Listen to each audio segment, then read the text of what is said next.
In this video, we're going to talk about emergency special working. This is a new method of working that allows trains to be moved during a major signalling failure. In contrast to the existing temporary block working rules, emergency special working does not need hand signallers and does not require points to be secured where they're still detected by the signalling system. These changes mean that emergency special working allows trains to be moved more safely and more quickly than temporary block working. Stuart Palmer spent his entire career working on the railway and retired as Managing Director of South West Trains in 2009. He explains why he sees emergency special working as a good thing, both for passengers and the industry. The first proposals were mooted. I wrote a letter to RSSB on the 2nd of November 2004. So I think that does tell you that this is not something which has been entered into lightly or without proper consideration. There was a lot of work done in terms of assessing the overall levels of risk with proposed changes to the method of working.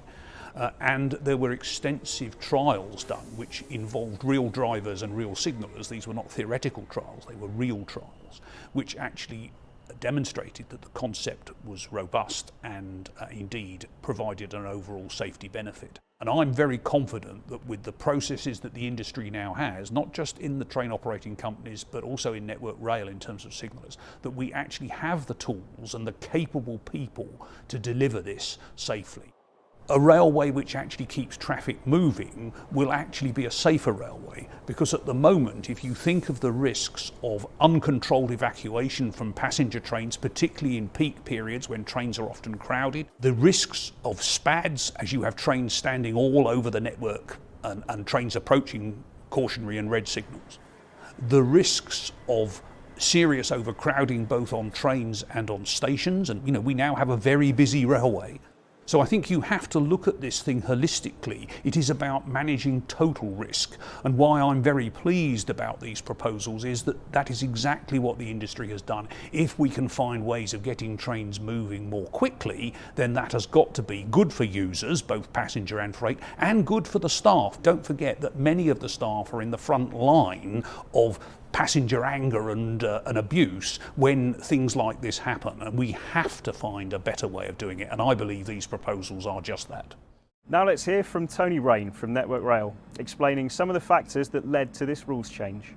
The rules themselves were developed 7 years ago by drivers, signallers, the TOCs and the FOCs were involved, along with the unions. Both the RMT and ASLEF came in and took this inception through the journey to where we are today of having the rules in place for December 2018.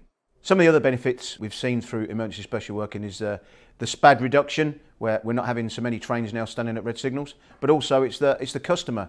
They're seeing a significant change in the way we have trains standing, so they're not standing for so long. 3 or 4 hours to get temporary block working into position. Now, potentially 20 to 30 minutes we can have emergency special working in, so therefore trains are standing a lot less and passengers are getting to their destination. The new emergency special working rules are a result of research and risk assessment carried out over more than 10 years. Operational trials have been underway on the Wessex route of Network Rail since 2013 and more recently on Western and Anglia. During this time, hundreds of trains have operated through emergency special working. Let's hear from some of the staff who've been involved, talking about their experiences. I became involved in the emergency special working trial when I started at South West Trains in 2012. The rulebook changes that will start in 2018 will obviously benefit from the years of trials that we've done on South West Trains. Traditionally, and particularly for me, it was the risk that stranded trains imports to the railway and are, as a train operating company, as a duty holder. So anything that we can do to enable trains to move sooner through a situation where we have degraded working and loss of signalling is always going to be safer. I'd like to just stress the important part that this is a partnership approach with Network Rail. Yes, it's the infrastructure that will fail that causes the signalling to fail, but we're, as duty holders, we've got a duty of cooperation, and the risk that it is imported onto the train operating company is quite significant.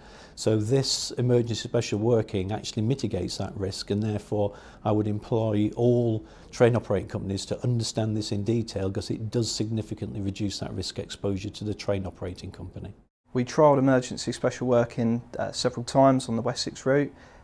Experience is that each time that we've trialled emergency special working, it's been easy to implement. We've obviously got some performance benefits versus temporary block working in terms of actually setting up emergency special working and also in terms of actually resourcing.